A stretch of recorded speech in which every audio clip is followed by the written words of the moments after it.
বিভিন্ন অঞ্চলীয় শাখা বিভিন্ন অঞ্চলীয় শাখাৰ দুজন সেৱকক আমি ঘটনাস্থলী বিচাৰিছোঁ।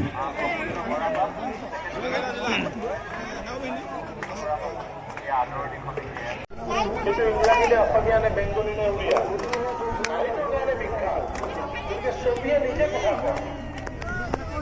সেইকাৰণে আমাৰ বহুতে অসমীয়া শিকিলে বেয়া, গতিকে ইংৰাজী নাজানিলে আমি আৰু পিছৰ পৰি যোৱা। এই যে আপোনালোকক ঈশ্বৰৰ সৈতে ডাইৰেক্ট প্ৰত্যক্ষভাৱে সংলগ্ন কৰি দিছিল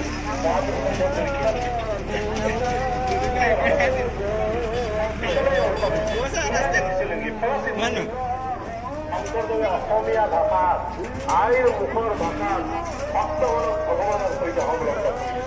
সেয়াই আছিল মহাপুৰুষ শংকৰদেৱ। যিয়েই নহওক এই সংস্কৃতিকে অস্ত্ৰ হিচাপে লৈছিল আৰু সৰ্বশেষত মহাপুৰুষজনৰ শ্ৰীচৰণত আৰু আপোনালোকৰ শ্ৰীচৰণক লৈ বুজি বুজি প্ৰণাম জনাই সেই ভূপেন হাজৰিকাই বক্তব্য সামৰিছোঁ।